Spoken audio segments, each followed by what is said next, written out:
C.ca, venez jeter un coup d'oreille.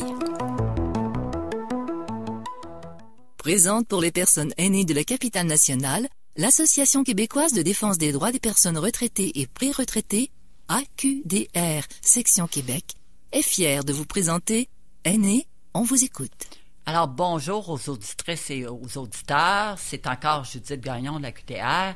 Cette fois-ci, je pense que ça va être le top qu'on n'a jamais eu. On va avoir une invitée, une aînée immigrante, une femme exceptionnelle qui va vous parler. Et pour ce faire, j'ai demandé à Pierre Lavallière, qui se trouve être le chargé de projet de cette aventure avec les aînés immigrants, de la questionner. Alors, je leur laisse la parole et je vous reviens tantôt. Ça va vous plaire, je suis certaine. Alors, Pierre, c'est à toi la parole. Merci, Judith.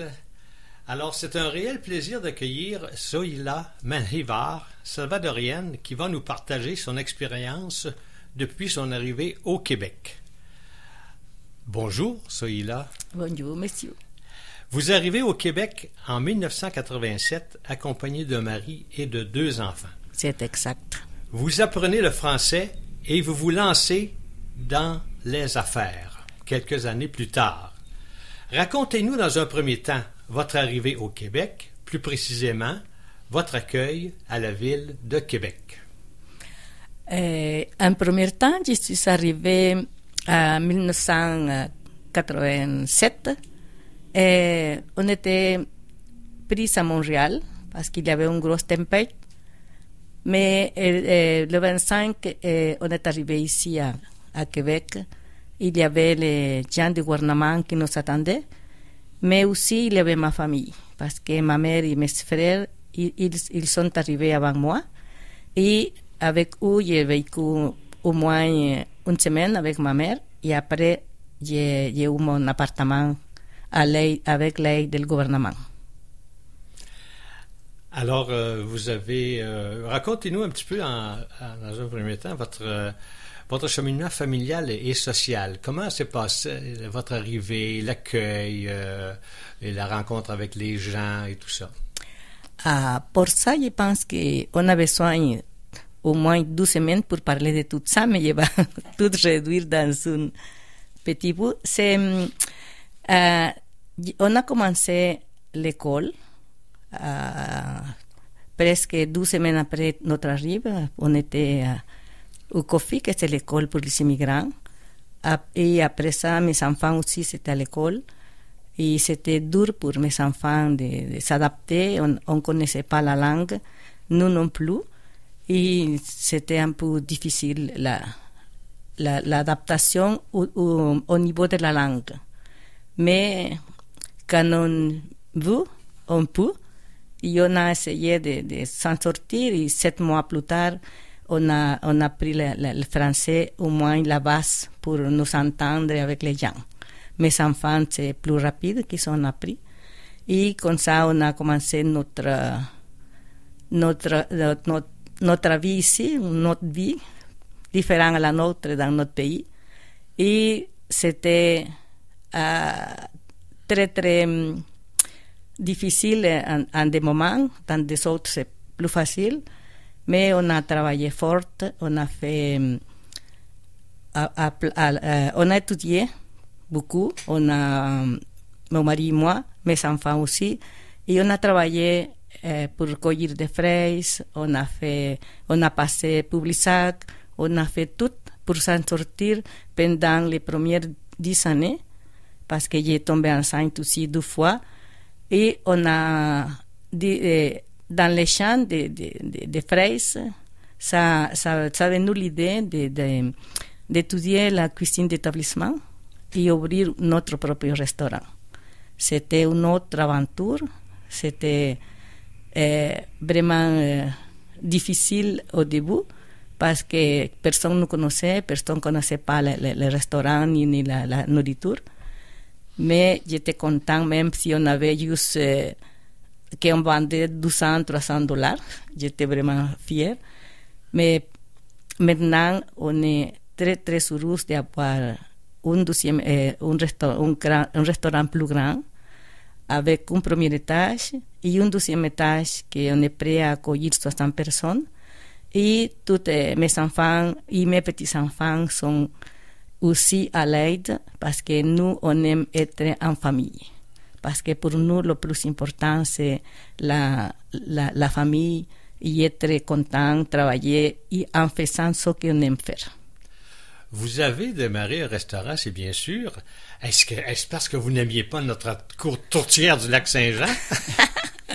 J'adore tout ça de la nourriture d'ici, mais je voudrais montrer aux Québécois notre culture, la manière comme nous on fait nos petits burritos, la guacamole, qui c'est un des mets qu'on vend chez nous.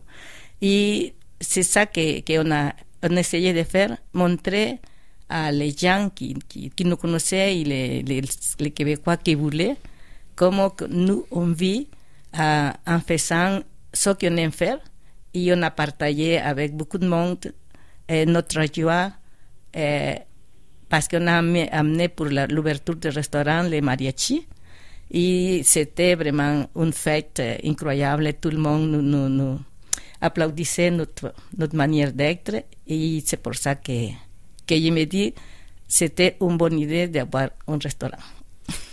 C'est excellent, c'est intéressant. Vous avez impliqué vos enfants dans votre projet. Comment avez-vous procédé? Tout ça arrivait parce que, comme je l'ai dit avant, c'est l'union familiale. Mes enfants et moi, nous, on est très unis. Et ma fille aînée, elle avait du travail, et en plus, elle étudiait, et elle venait nous aider aussi à l'heure de midi pour nous donner un coup de main pour travailler. Et mes enfants, les petits, on les amenait faire les devoirs à côté de nous. Ils soupaient et tout ça, ils s'étaient impliqués au début de l'ouverture avec nous. Il y a 11 ans, 12 ans, commençaient à laver la vaisselle et à faire n'importe quoi, à passer le balai. Et comme ça, présentement, ils peuvent faire la cuisine, ils peuvent faire être des serveurs, ils ont chacun beaucoup de responsabilités dans le restaurant, comme s'ils sont des copropriétaires avec moi, parce que c'est ça que je voulais. Et elles sont capables de que le restaurant fonctionne juste avec eux, sans moi. Que soit eux, mes enfants, ils sont capables de faire fonctionner le restaurant. Mais en même temps, ils sont allés à l'école parce que c'est quelque chose pour moi très important qu'il ait un métier. Parce que si un jour le restaurant, on dit on arrête, ils sont capables de s'en sortir dans leur vie parce que chacun a un métier. Oui, c'est excellent ce que vous dites, et c'est prévoyant aussi de parler de ça pour les enfants, parce qu'ils sont professionnels, hein, quelques-unes sont professionnels, et puis elles vous aident aussi, c'est bien. Oui, c'est exact. Oui. Écoutez, vous sentez-vous entièrement là, chez vous au Québec présentement, là, avec tout ce que vous avez fait et la situation actuelle? Je pense que dès qu'on arrive ici, on se sent déjà québécois parce qu'on a eu la chance de recevoir l'aide. Mais je suis 100% salvadorien, j'adore mon pays, mais mon corps est ici, à Québec. J'adore Québec, je me sens que je suis vraiment accueillie pour les Québécois, et j'ai beaucoup d'amis et je ne sens pas la différence que je me sens de notre pays ou n'importe quoi, sauf que j'ai la chance d'avoir deux nationalités, parce que je suis salvadorien et je suis québécois. Absolument, absolument. Est-ce que vous avez des loisirs? Faites-vous du jardinage? Faites-vous de la lecture? Est-ce que vous avez du temps? Je n'ai pas le temps de faire du jardinage, mais je suis une femme chrétienne. Je vais à l'église et je participe dans mon église dans l'évangélisation. Je suis très impliquée dans mon église et j'écoute beaucoup de films, que soient des films qui nous donnent une comment est-ce qu'on dit, qu'il y a une comment est-ce qu'on dit, que je pourrais recevoir quelque chose de positif dans les films. Parce que j'aime les choses drôles aussi. Je suis une personne qui fait des blagues souvent. Et j'aime lire aussi. C'est juste mes choses. Mais c'est plus, mon loisir, c'est être avec mes enfants, manger avec eux, visiter mes petits-enfants, les entendre dire « Ah oui, je t'aime ». Et tout ça, c'est pour moi, c'est comblé. Oh, je comprends. Vous êtes une mère choyée, en fait. Dites-moi, lorsque vous êtes arrivé, nous avions des sorties en autobus pour visiter certains endroits qui s'appelaient le mouvement de solidarité interculturelle, entre autres. Vous avez connu ça. Est-ce que ça a été important pour vous?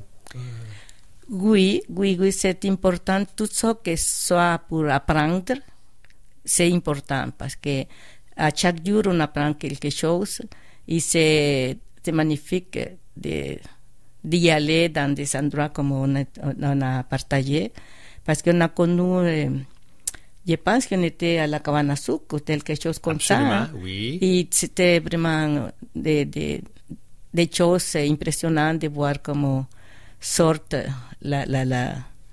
le sirop d'érable et tout ça, c'est magnifique. Et oui, j'aimais beaucoup. Et ça nous apprend aussi de voir l'importance de la nature parce que ça se donne dans la nature.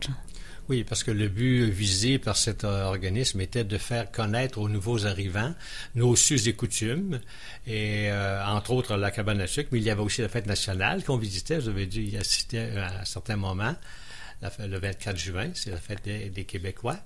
Et puis, nous allions dans des parcs aussi à l'occasion, faire visiter certains parcs du Québec. Et puis, nous avions des épluchettes de blé d'Inde, quelque chose comme ça, là. Oui. Enfin, c'était... Est-ce que vous avez d'autres commentaires à faire sur l'accueil ici, par exemple, socialement? Est-ce que vous vous êtes senti accueilli dès le départ? Dès le départ, probablement pas, parce que on a eu quelques petites choses que les gens nous entendaient par l'espagnol, mais c'était il y a longtemps, 35 ans. Les gens ne connaissaient pas notre langue, et si nous entendaient parler, ils nous voyaient comme ça, comme si on était des extraterrestres. Mais c'est pas beaucoup. La plupart des personnes québécoises sont des gens gentils qui nous reçoivent et qui nous voient avec tendresse, parce que sans que nous, on quitte notre pays, on laisse tout.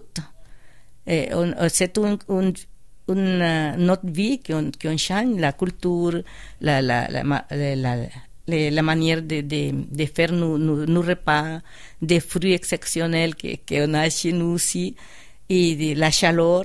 Et nous, on a un changement total, et c'est vraiment notre planète, qu'on dit. Mais je suis contente d'être ici parce que ici il y a la paix, ici il y a des opportunités de travailler. Si les gens, je pense, voudront être médecins, ils pourront le faire parce que tout est ici, tout l'aide du gouvernement et l'aide del pays qui nous aide à tout faire pour réaliser nos rêves, on peut le faire. Mais dans des pays comme le nôtre, il faut travailler plus fort parce que c'est plus difficile d'avoir un métier et de travailler comme on le fait ici. Là-bas, on étudie ou on travaille. C'est pas les deux ensemble qu'on pourrait faire, mais il y a beaucoup d'opportunités aussi chez nous. Il y a beaucoup de bons métiers, de bons médecins, de bons infirmières, comme ici. Mais je dis qu'ici, nous, on a vraiment reçu beaucoup d'aide. Et ma famille, mes enfants, on est fiers d'être ici à Québec et on est vraiment contents d'être québécois aussi. Ben, mais c'est gentil de nous dire ça. Écoutez, vous avez quitté évidemment là, parce qu'il y avait un conflit dans votre pays, si je le comprends bien. Qu'est-ce qui a fait que vous avez choisi le Québec plutôt que d'autres provinces? Le problème, c'était vraiment grand, que nous, on n'a pas pensé à un pays, on voudrait juste sortir de notre pays. Et on a essayé d'aller en Australie. Mais quand on est à demander de l'aide ici dans la OIM, c'est un organisme de Canada qui est au Salvador, on a demandé de l'aide, ils nous ont dit il y a la place en Australie. On a dit n'importe où, on voudrait sortir, mais heureusement pour nous, ils nous ont dit une semaine après qu'il y avait la chance d'arriver à Québec et on était plus contents parce qu'on voulait être ici. Ma mère était ici et c'était plus proche de notre pays pour aller visiter aussi. C'était magnifique pour nous d'être ici parce que si on est en Australie, ça sera difficile de retourner à notre pays visiter. Mais comme ça, ici, c'est juste 5 heures de voyage en avion qu'on pourrait y aller dans notre pays et voir la mer. Ah, c'est bien. Vous dites que vous avez eu la chance d'être ici, mais nous avons la chance de vous avoir. Merci beaucoup. Écoutez, je veux faire un parallèle très léger, mais avec la situation que nous vivons en Ukraine présentement, là, vous devez être attentif à cette situation-là. Hein? Je n'ai pas compris la question. Est-ce que vous pouvez répéter, s'il vous plaît? Oui, bien, c'est-à-dire avec la situation que nous connaissons en Ukraine, la guerre, les Russes là, qui ont envahi. Évidemment, c'était pas le cas de votre, c'était pas votre cas à ce moment-là, mais j'imagine que vous pensez aux gens qui veulent sortir de leur pays aussi là, pour se protéger. Oui, ça doit être difficile pour les gens qui vivent des situations comme ça, parce que ce n'est pas juste en Ukraine qu'il y a des problèmes, c'est partout dans le monde. Et je pense que tout le monde voudrait être reçu dans un pays comme ici, qu'on reçoit la paix, qu'on reçoit de l'aide. Et dans tout le monde, il y a des problèmes, soit de la guerre, soit des tremblements de terre, ou soit la pluie, toute ça, la nature qui nous envoie beaucoup de choses partout. Je crois que tout le monde voudrait être en sécurité, comme je me sens ici à Québec. Ah, c'est bien. Écoutez, est-ce que vous avez d'autres projets dans le futur? Mon seul projet, c'est d'être tout le temps une famille qui s'aime, qui se protège, être avec mes enfants, mes petits-enfants. Ça sont mes projets les plus grands, que ma famille soit heureuse. Oh, c'est très bien. Écoutez, alors, dans un autre ordre d'idées, vous comptez rester à Québec, terminer votre carrière en affaires, bien sûr? Mais oui, je continue à travailler. Je suis sûre que je dois, depuis longtemps, je dois prendre ma retraite, mais j'aime beaucoup ce que je fais et j'espère continuer jusqu'à que Dieu me donne la chance de travailler. Mais je pense rester à Québec, au Québec ici avec ma famille, jusqu'à que je sois capable de travailler. Mais pour partir dans mon pays, je voudrais juste aller quelques mois et retourner. Comme ça, pour l'hiver que c'est trop froid, je pourrais aller 3 mois dans mon pays et retourner. Parce que mon pays, que ma famille est là, c'est ici. Et je veux être avec ma famille. Ça remonte à quand le dernier voyage que vous avez fait au Salvador, là? Ça fait 2 mois. Oui, j'étais voir ma famille, et, aller à la mer et tout ça. Disfruter de tout ce que mon pays m'offre. Oh, c'est bien. Oui. Donc, vous comptez y retourner éventuellement? Je pourrais partir demain matin. Mais pour revenir, oui, je reviens. Oui, c'est ma famille est ici. Je pense que je suis une femme chanceuse de voir ma famille, Mais au complet ici, je pourrais partir juste de quelques semaines, revenir et je suis ici accueillie de tous les êtres que j'aime beaucoup. OK. Est-ce que vous avez eu l'occasion de visiter un peu le Québec, Montréal, le Saguenay? J'étais avant ouvrir le restaurant, visiter quelque part, mais pas beaucoup. Je n'avais pas le temps non plus. J'ai 4 enfants et je voudrais qu'ils soient à l'école et je courais partout. Mais j'ai visité quelques endroits que j'aime beaucoup. Mais j'ai l'espoir de continuer à connaître mieux le Québec. Bien sûr.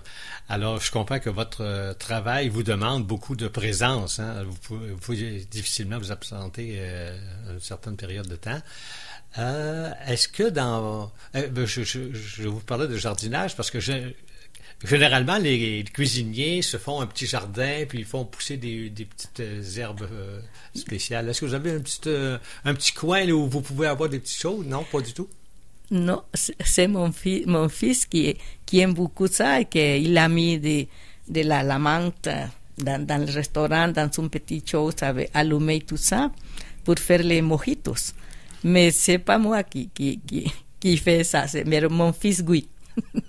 Oui, parce que votre fils est très impliqué, parce que j'ai vu l'autre jour, au 2e étage, il y a un bar et c'est lui qui va être responsable de ce bar-là. Oui, il a fait le bar, il est en train présentement de travailler, d'améliorer des choses, de mettre la lumière partout, et c'est vraiment magnifique, tout ce qu'il fait. Et est-ce que vous allez ouvrir le soir jusqu'à une certaine heure ou... Nous, on ouvre présentement 4 jours par semaine. On ouvre de mercredi à samedi jusqu'à 10 heures le soir. On ouvre à partir de 11 heures jusqu'à 10 heures le soir. 10 heures le soir. Donc, les gens qui veulent aller prendre, goûter un verre spécifique du Salvador peuvent y aller. Oui. Et vous appelez ça comment déjà? Une petite boisson, là? Mojitos. Mojitos. Mojitos. On a la margarita. On a aussi des daiquiris et on a les bonnes boissons pas alcoolisées, horchata, tamarindo et chang. Que vous achetez ou que vous préparez vous-même? Ah, que vous faites vous-même? Oui, on les fait nous-mêmes. Ah bon, ben, faudra bien aller essayer ça, goûter. Oui. Vous serez surprise de la saveur de cette jus qu'on offre. Et puis qu'il n'y a pas de boisson? Pas d'alcool, oui. Pas d'alcool, ah là là. Ah bon. Alors, donc, vous êtes satisfaite de votre réussite et puis tout va bien? 100% satisfait. Satisfait. Oui. Puis vous avez une belle famille aussi, vraiment. Puis vous avez de l'aide. C'est exceptionnel là, d'avoir ce beau groupe qui... oui, et mes enfants, mes petits-enfants aussi, qu'ils sont 11 ans, ils ont travaillé cet été pour laver la vaisselle, sont commencés à s'impliquer aussi. Apparemment que c'est là que ça commence. Oui. Plongeur. Oui. Il faut commencer à faire ça et après ils connaissent tout le reste. Et ils choisissent s'ils veulent être cuisiniers ou serveurs ou n'importe quoi, mais les portes sont ouvertes pour tous mes enfants, mes petits-enfants qui voudraient faire des merveilles dans les restaurants. Et vous en avez combien de petits-enfants? 4 enfants et 4 petits-enfants. 4 enfants et 4 petits-enfants. Oui. Bon, mais c'est drôlement intéressant. C'est mon plus gros cadeau que Dieu m'a donné. Ma famille, c'est mon trésor. Bien, écoutez, Madame Sohifa Menjivar, ce fut un plaisir de vous accueillir aujourd'hui. Et puis, je vous remercie de votre participation et je vous souhaite un franc succès pour la suite des choses.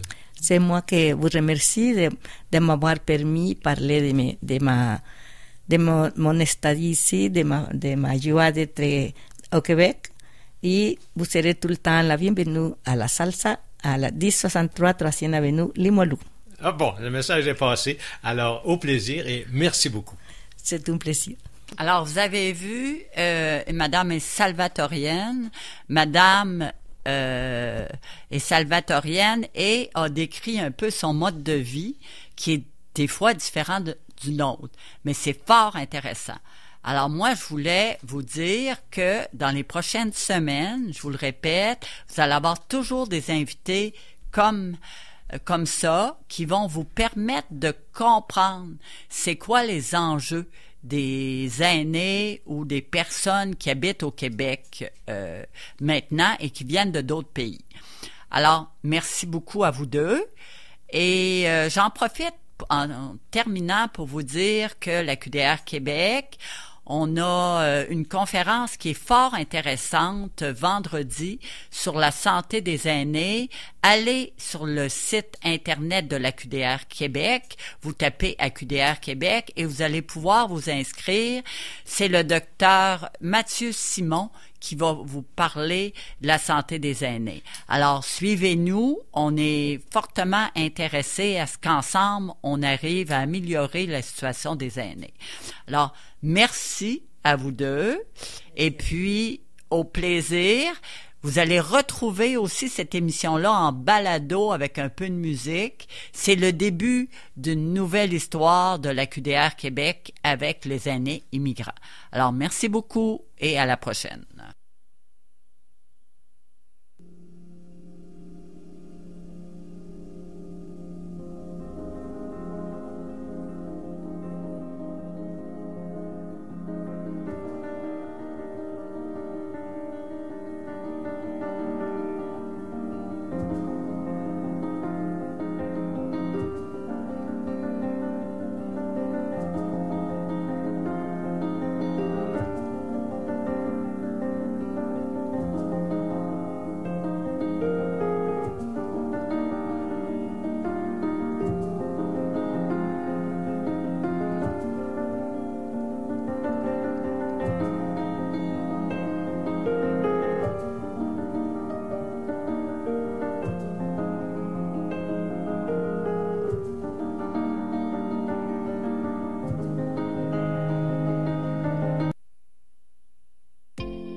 L'Association québécoise de défense des droits des personnes retraitées et pré-retraitées, AQDR, section Québec, est fière de vous avoir présenté Aînés, on vous écoute. Pour connaître tous les services offerts, visitez le aqdr-québec.org ou encore téléphonez au 418-524-0437, poste 0.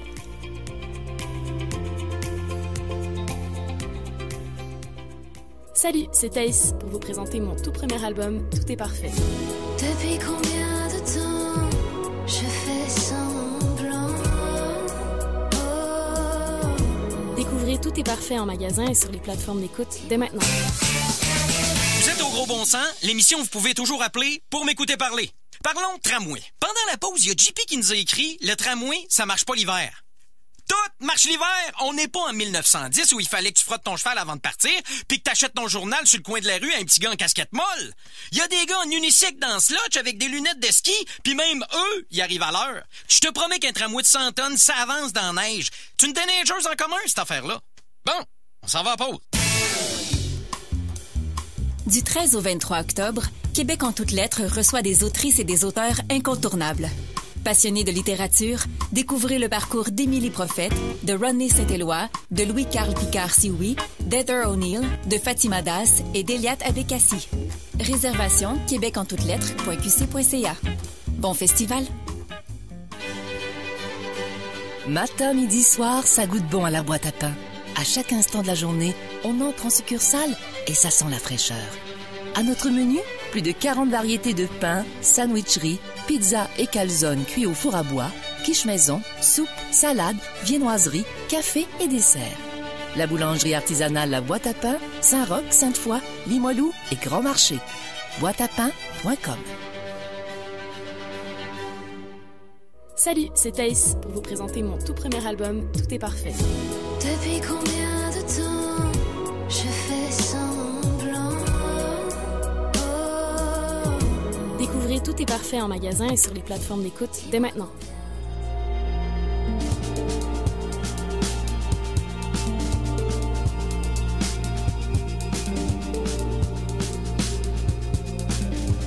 CKRL 89.1.